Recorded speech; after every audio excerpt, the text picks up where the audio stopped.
দুনিয়ার জমিনে যারা হারাম খাবে, দুনিয়ার জমিনে ওদের দুইটা বিপদ। কয়টা বিপদ? এক নাম্বার বিপদ, দুনিয়ার জমিনে যারা হারাম খাবে ওদের দোয়া কবুল হবে না।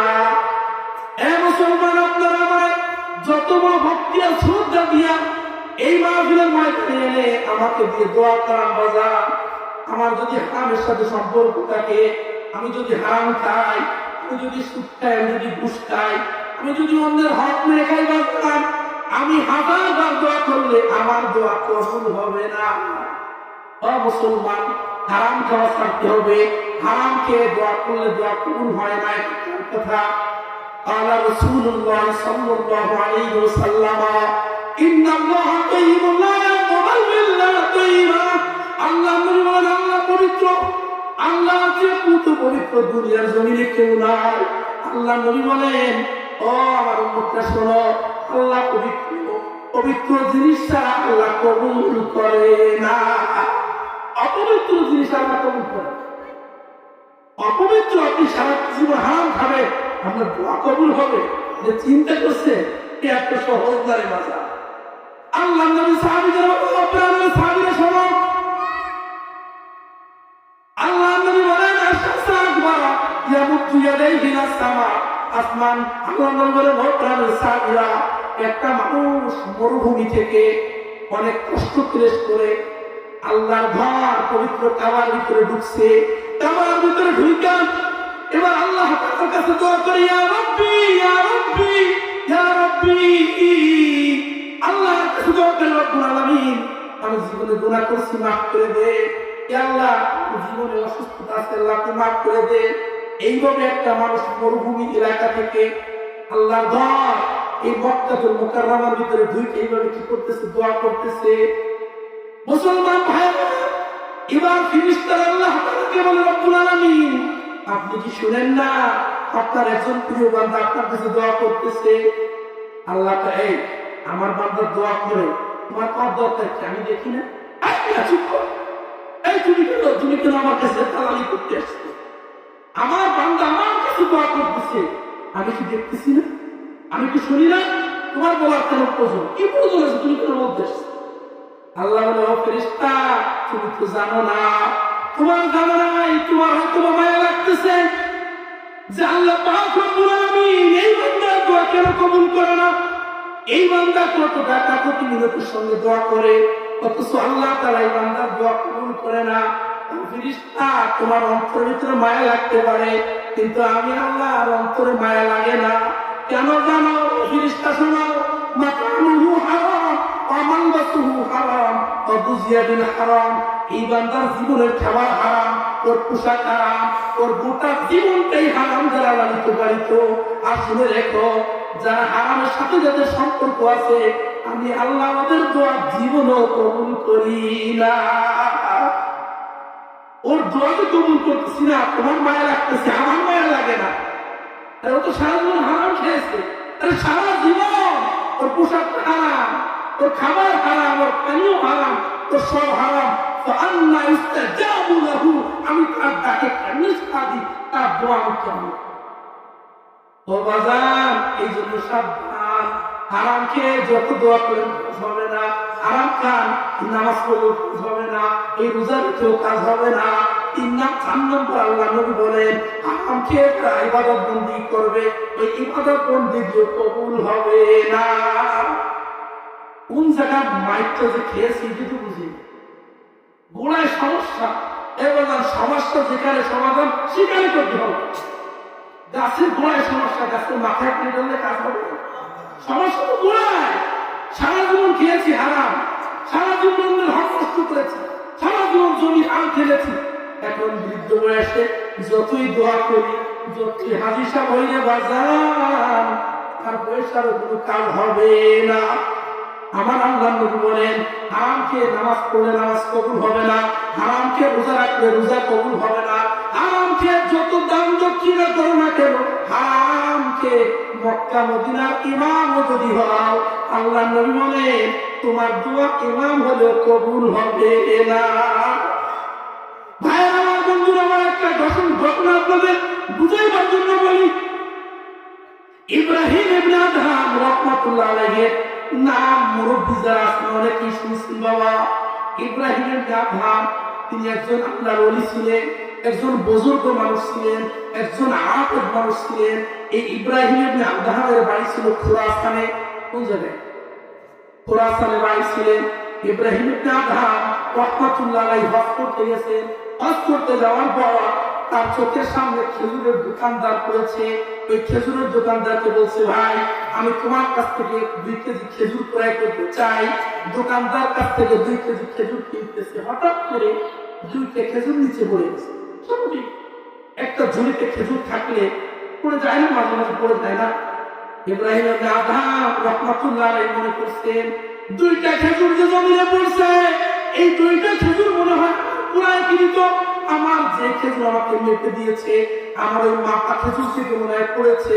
তিনি চিন্তা করলেন আল্লাহর নিয়ামত নষ্ট হয়ে যাবে, মাটিতে পড়ে গেছে। তিনি সুন্দর করে ধুয়ে মুছে খেয়ে নিয়েছেন। তিনি তো জানেন না যে এই খেজুর দুটি তার কোরাই কিন্তু খেজুর না, এই খেজুর দুটি হচ্ছে হলো খেজুর বিক্রেতার খেজুর। মুসলমান ইব্রাহিম ইবনে আদহাম রাহমাতুল্লাহ আলাইহি কিন্তু জানে না। আরে আমরা তো জেনে শুনে অসংখ্য গণিত হাত যাচ্ছি। ইব্রাহিম ইবনে আদহাম 2টা খেজুর যে অন্যের খেজুর খেয়েছেন তো জানেই না। মুসলমান ভাইয়েরা আমার হজ পালন করে বাড়ি চলে গেছে। ইব্রাহিম ইবনে আদহামের অভ্যাস তিনি প্রতি বছর হজ করে। দ্বিতীয় বছর আবার আসছে, এবার সুন্দর করে হজ করছে। হজ করার পরে মুসলমানদের প্রথম কিবলা বাইতুল মুকাদ্দাস, নাম শুনছেন? বাইতুল মুকাদ্দাস মুসলমানদের প্রথম কিবলা। এই বাইতুল মুকাদ্দাসের ভিতরে ইব্রাহিম ইবনে আদহাম রাহমাতুল্লাহ আলাইহি ঢুকছে। এই বাইতুল মুকাদ্দাস এমন একটা ঘর, যেই ঘরে সারাদিন মানুষ ইবাদত বন্দেগী করে, মাগরিবের পর থেকে ফেরেশতারা ইবাদত বন্দেগী করে। ইব্রাহিম ইবনে আদহাম রাহমাতুল্লাহ আলাইহি এবার এই বাইতুল মুকাদ্দাসের ভিতরে ঢুকছে। সারাদিন ইবাদত বন্দেগী করতে করতে এক পর্যায়ে ক্লান্ত হয়ে গেছে। সব মানুষগুলি মাগরিবের আযান দেওয়ার সঙ্গে সঙ্গে বাড়িতে চলে গেছে। কিন্তু আল্লাহর গোলাম ইব্রাহিম ইবনে আদহাম আর বাড়ি যায় না। ইব্রাহিম ইবনে আদহাম চিন্তা করলেন, দেখি আমরা ইবাদত বন্দেগী করি, গভীর রজনীতে ফেরেশতারা ইবাদত বন্দেগী করবে, দেখবো কাদের ইবাদত বন্দেগীর কোয়ালিটি ভালো। সুবহানাল্লাহ, আল্লাহর প্রিয় বান্দা যারা ওদের বন্দাই করেন। ভাই আমার গভীর রজনী হয়ে গেল। গভীর রজনীতে এবার ফেরেশতারা বলতেছে, এ ফেরেশতাদের দল সাবধান, এই বাইতুল মুকাদ্দাসের ভিতরে একজন মানুষ আছে। আরেকজন ফেরেশতা বলতেছে, হ্যাঁ যেই মানুষটা আছে ওই মানুষটাকে তো আমরা চিনি, ওই মানুষটার নাম হলো ইব্রাহিম ইবনে আদহাম। আরেকজন ফেরেশতা বলতেছে, এই ইব্রাহিম ইবনে আদহাম আল্লাহর প্রিয়, তবে 1 বছর পর্যন্ত ইব্রাহিম ইবনে আদহামের কোন আমল আল্লাহ কবুল করে না। নাউজুবিল্লাহ। ইব্রাহিম ইবনে আদহাম ভয় পেয়ে গেছে, কি রে আমি এত ভাবে প্রতি বছর হজ করি, 5 ওয়াক্ত নামাজ পড়ি, কত ইবাদত বন্দেগী আমি করি, কিন্তু আমার ইবাদত বন্দেগী 1 বছর ধরে কবুল হচ্ছে না, ব্যাপারটা কি? এবার ফেরেশতারা বলাবলি করতেছে, ইব্রাহিম ইবনে আদহাম গত বছর হজ করতে এসে ওই মক্কা বাজার থেকে এক ব্যক্তির কাছ থেকে খেজুর ক্রয় করেছিল। 2টা খেজুর ঝুড়ি থেকে পড়ে গিয়েছিল। ওই খেজুর দুটো ছিল খেজুর বিক্রেতা। ইব্রাহিম ইবনে আদহাম না বলে এই খেজুর খাওয়ার কারণে 1 বছর পর্যন্ত তার নেক আমল আল্লাহ তাআলা কবুল করে নাই। তার নেক আমল আসমানে ঝুলন্ত অবস্থায় আছে, আসমানে ঝুলতেছে। যতক্ষণ পর্যন্ত সে ক্ষমা না চাইবে ততক্ষণ পর্যন্ত তার নেক আমল আল্লাহর দরবারে কবুল হবে না। ও যুবক ভাইরা, বাদাম কিনতে যাও, 5 টাকা বাদাম কেনো, বাদাম একটু দেরি করলে এই দিকে মেশিন চালায় দাও, বাদাম দিচ্ছে খাচ্ছে, দেখা যাচ্ছে বললে 5 মিনিট দেরি করলে দোকান শেষ, তার শেষ। খবরদার বাজার, আপনি বই কিনতে গেছেন, হ্যাঁ যদি আপনাকে বলে হুজুর আপনি এক পিস করে দেখেন, হুজুর কোনো দাবি নাই। আপনি আপেল কিনতে গেছেন, হুজুর আপনি 1 পিস খেয়ে দেখেন, কোনো দাবি নাই। বাজার তাহলে তো ঠিক আছে, কিন্তু বাদামালা আপনারা কিন্তু এই সুযোগ দিবে না যে ও ভাই আপনি 10 টাকা বাদাম কিনবেন, খেয়ে দেখেন আমার বাদাম মিঠে না তিতা। এটা কি খাওয়ার জিনিস? কিন্তু মুসলমান এই যে আমরা খাও যে একটা দুইটা বাদাম খেয়ে ফেলি। ও যুবক ভাইরা যারা খেয়েছো, আল্লাহর কাছে ক্ষমা চাইলে কাজ হবে না রে যুবক ভাই। ওই বাদামওয়ালার পায়ে ধরে ক্ষমা চাইতে হবে। ওই বাদামওয়ালা যত দিন পর্যন্ত ক্ষমা না করবে, তুই আল্লাহর কাছে ক্ষমা চাইলে ক্ষমা পাবি না রে যুবক। সহজ করে বাজান, অকুলে বা অকুল অবাজান ভাত দুই বোরকা, আল্লাহ হক বান্দা ভাত, আল্লাহ হক আপনি নষ্ট করেন, মানে আল্লাহ হক নষ্ট করতে বলতেছি তা না, আল্লাহ হক নষ্ট করতে হবে এটা বলতেছি তা না, মানে আপনি জনসন বলতেছি যে আল্লাহ হক যদি নষ্ট করেন, নামাজ যদি না পড়েন বাজান, আল্লাহ ক্ষমা করে দিতে পারে। রোজা যদি না রাখেন, ইচ্ছা করলে আল্লাহ ক্ষমা করে দিতে পারে। যাকাত যদি না দেন, আল্লাহ ক্ষমা করে দিতে পারে। হজ যদি জীবনে না করেন, আল্লাহ তাআলা দয়া করে ক্ষমা করেও দিতে পারে।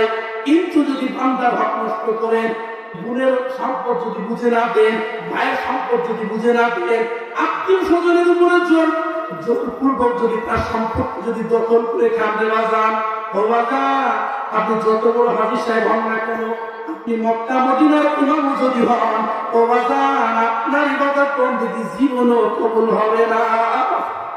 ইব্রাহিম আদহাম ওই সেই খেজুর বিক্রেতার কাছে চলে গেছে, যে দেখে গত বছর যার কাছ থেকে খেজুর ক্রয় করেছিল ওই চাচা নাই, মারা গেছে। এবার এক যুবককে বলতেছে, যুবক ভাই একটু আওয়াজ দিয়ে বলো, গত বছর এই স্থানে কে খেজুর বিক্রি করছিল? আমার বাবা। কোথায় গেছে? তিনি মারা গেছে। যুবক ভাই তোর পাও হাত দিয়ে আমি ক্ষমা চাই, তোর বাবার কাছ থেকে গত বছর আমি খেজুর ক্রয় করার সময় তোর বাবার দুইটা খেজুর আমি না বলে খেয়ে ফেলেছিলাম। এ যুবক ভাই তোর পায়ে হাত ধরে ক্ষমা চাই, তুই অনুগ্রহ করে আমার মাফ করে দে। এই দুইটা খেজুরের কারণে যুবক এক বছর পর্যন্ত আমার নেক আমলগুলো আল্লাহর দরবারে কবুল হচ্ছে না। মুসলমান ভাই, ইব্রাহিম ইবনে আদহামের কান্না শুনে যুবক ক্ষমা করে দিছে, কিন্তু ইব্রাহিম আদহামকে তুই ক্ষমা করলেও কাজ হবে না। যেহেতু তোর বাবা ভাই আমি নষ্ট করছি, তুই বল তোর আর কোনো ভাই বোন আছে কিনা, তোর মা আছে কিনা? হুজুর আমার ভাই বোন আছে, আমার মাও আছে। ইব্রাহিম ইবনে আদহাম তোর মার কাছে ক্ষমা চাইবো, তোর বোনের কাছে ক্ষমা চাইবো, তোর ভাইয়ের কাছে ক্ষমা চাইবো, অন্যথায় জীবনও আল্লাহ মাফ করবে না। আমার বন্ধুরা, আমার ইব্রাহিম ইবনে আদহাম এত বড় আল্লাহ বলি, এই ইব্রাহিম ইবনে আদহাম ওই যুবকের পরিবারের সবার পাগল ক্ষমা চেয়েছেন। ক্ষমা নেওয়ার পর এবার পরবর্তী রজনী আবার বাইতুল মুকাদ্দাসের ভিতরে ঢুকছে। এবার দেখে ফেরেশতারা কান্নাকাটি শুরু করছে, যেই আল্লাহ তাআলা ইব্রাহিম ইবনে আদহামের এক বছরের নেক আমল কবুল করে নাই, আসমানে ঝুলন্ত অবস্থায় রেখেছিলেন, ওই আল্লাহ আজ রজনীতে দুইটা খেজুর সে যে না বলে খেয়েছিল, এই দুইটা খেজুর না বলে খাওয়ার কারণে আমার পুনরায় যে তাদের কাছে মাফ চেয়েছে, এই মাফ চাওয়ার কারণে ইব্রাহিম ইবনে আদহামের পিছনের এক বছরের সমস্ত আমলকে আমার আল্লাহ সঙ্গে কবুল করে নিয়েছে। সুবহানাল্লাহ। এই যুবক ভাইয়েরা, বৃদ্ধ বাবাজিরা, পর্দার মা বোনেরা, জীবনে যত হক নষ্ট করেছেন, মানুষের হক নষ্ট করেছেন, ও বৃদ্ধ বাবাজিরা, যুবক ভাইয়েরা, পর্দার মা বোনেরা, যাদের মাইকের আওয়াজ যায়, আমি আপনাদের পায়ে হাত দিয়ে বলি, আল্লাহর কাছে ক্ষমা চাইলে কাজ হবে না রে বাজান। যার হক নষ্ট করেছেন তার কাছে ক্ষমা চান, যদি লজ্জা লাগে গোপনে ক্ষমা চান, আর পাও ধরার দরকার নাই, কারণ দুনিয়াতে এত পাষাণ হৃদয়ের মানুষ কেউ নাই যে পাও ধরা লাগবে। এ মুসলমান, আপনি কারো হক নষ্ট করেছেন, যদি শুধু হাতটা ধরে বলেন, চাচা আপনার গাছের পেয়ারা আমি চুরি করে খেয়েছিলাম, আপনার গাছে একটা ফল আমি চুরি করে খেয়েছিলাম, ও বাজার ক্ষমা চান, আপনি ক্ষমা তো করবে, আপনার পদে আপনার প্রতি এত পরিমাণ খুশি হবে, আপনি আর উল্টো দিকে দোয়া করবে। ও বাজার, ছোটবেলা এই ছোট ছোট বাচ্চারা মানুষের কাছে ফল খায় না, এত বড় আল্লাহওয়ালা ছেলে দুনিয়ার জমিনে নাই যারা এই ছোট্ট নাপালক অবস্থায় মানুষের কাছে ফল খায় না। তোমার কোন প্রশাসন? ও বাজার, আমি যত বড় আলেম হই না কেন, আমিও কিন্তু বাবুর মতো এক বাবু ছিলাম না, আমি এখন ঠাস্তি একজন বড় একজন মুক্তিশালী জন্মগ্রহণ করছি, আমি মানুষ না। ও বাজার, এরপর ছোট বাবু আমি ছিলাম। এ বাজার, অন্যান্য যুবকদের সঙ্গে আমার বাড়ির পাশে এক চাচা ছিল, হামেশা চাচা। এই চাচা ওনার প্রচুর পরিমাণ পেয়ারা গাছ ছিল বাজার। এই ছোট ছোট বাচ্চাদের সঙ্গে এই পেয়ারা চুরি করে খেতে পারলাম, কিন্তু বুঝতে আমরা ছোট মানুষ, ওই চুরি করে খেয়েছি গোনা কিন্তু হয় নাই বাজার, কারণ নাবালক মানুষ। এই বাচ্চাগুলো এরা চুরি করে খেলে এর কোনো শাস্তিও নেই। সম্মান রুবিয়াল কলম আর সালাম, 3 ব্যক্তির থেকে আল্লাহ তাআলা কলম উঠিয়ে নিয়েছে। পাগল। এরপরে বাচ্চারা যত মানুষের ধর্ম নষ্ট করুক, বিচার করতে যাবেন না কোনো। কিছু আছে কাটাস মার, ছোট বাচ্চারা একটা গাছের ফল খাইছে, মুরব্বীদের কাছে নালিশ করে, আমরা তো বিশেষ পৃথিবীর কাছে ছোট বাচ্চারা খেয়ে কি বিচার? ভাইয়ের আমার ওই চাচা হাফিজ সাহেব আমার বড় মহব্বত করে, ওনার 4-5টা ছেলে, তারাও আলেম হয়েছে, কিন্তু এলাকার ভিতরে আমার একটা সুনাম আছে। আমার ওনার ওই চাচা হাফিজ বড় মহব্বত করে। সবসময় আমি বাড়ি আসলে ওরা সন্তানকে বলে, বাজার তোরা তোমার সন্তান, কিন্তু এই যে হুসাইন বলা না, ও আমার একটা সন্তান, ওর বড় মহব্বত করি। চাচা একদিন আমারে ওনার জামা সৌদি থেকে আসছে, চাচা অনেক টাকার মালিক, আমার জন্য সৌদি থেকে একটা জামা নিয়ে আসছে। একদিন শাস্ত্রে বললাম, চাচা আপনি যে আমার মহব্বত করেন, আমি তো এলাকার সবচেয়ে খারাপ ছেলে, তো কি বলো? বলছি, হ্যাঁ চাচা, এই ছোটবেলায় নাটক লোক যখন ছিলাম, আপনার গাছের পেয়ারা যে কত চুরি করে খাইছে চাচা, হিসাব যদি আল্লাহ ধরে, কিয়ামতের ময়দানে আমার 12টা বেজে যাবে। এবার যারা বিশ্বাস করেন, এই চাচা যখন বলছি, এই চাচার পাও আমি কি করবো, চাচা আমার পাও ধরা শুরু করছে, এই চাচা আমার পাও ধরা শুরু করছে। তুই কি বলিস? ছোটবেলা পেয়ারা খাইছিস, সেই পেয়ারার জন্য এখন তুই আমি মুক্ত করতে চাইছিস, এখন তুই আমার কাছে ক্ষমা চাচ্ছিস? বাবা, আমার কাছে তো ক্ষমা চাওয়া লাগবে না, আমি তোর পাও তুই ক্ষমা চাই যে তুই আমার ভাগ করে দে। আল্লাহ আকবার। এই জন্য আমি বলি, যার হক আপনারা নষ্ট করছেন, আপনাদের বলবো না, আমার কোথায় বলি, বাজার করতে উচিত। আমরা যাদের হক নষ্ট করেছি তাদের কাছে ক্ষমা চাওয়া, তাদের কাছে যদি ক্ষমা না চাই বাজান, ইবাদত বন্দেগী যতই করি না কেন বাজান, ইবাদত বন্দেগী 4 পয়সার কাজে আসবে না। এ মুসলমান ভাই আমার, হারাম কেন খেতে হবে? হালাল খাওয়ার হাজার হাজার পদ্ধতি আছে না নাই? আমার আল্লাহ মতন দয়ালু পৃথিবীতে কেউ নাই। আমার আল্লাহ হারাম খেতে বলছে, পাশাপাশি হালালের রাস্তা বর্ণনা করে দিছে। আপনি একজন মানুষকে খারাপ কাজ করতে নিষেধ করবেন, আপনার প্রথমে উচিত তাকে ভালো কাজের রাস্তা আগে দেখান। একটা মানুষ এত চলতে হবে, এত সামনে দিকে চলতে হবে। এখন আপনি আপনার বাইক থেকে হেঁটে যাচ্ছে, আপনি যদি রাস্তা বন্ধ করে দেন, তাকে আগে দেখাই দিতে হবে, বাজান আমি এখানে জমিনে ফসল রোপণ করেছি, আমার এখান থেকে তুমি হাঁটতে পারবো না, পাশে আইল আছে, আইল দিয়ে হাঁটে। রাস্তা কিন্তু দেখাই দিতে হবে। আরে চলার রাস্তা বন্ধ করে দিয়ে তো কোনো লাভ নাই, চলার রাস্তা বন্ধ করে দেওয়ার আগে রাস্তা ভিন্ন একটা দেখাই দিতে হবে। ও মুসলমান, আমার আল্লাহ করে দেখাবো, আমার আল্লাহ বলে, ও দুনিয়ার মানুষ, তোরা হারাম খাবি না, হালালের রাস্তা হলো ব্যবসা। হালালের রাস্তা কি? ব্যবসা।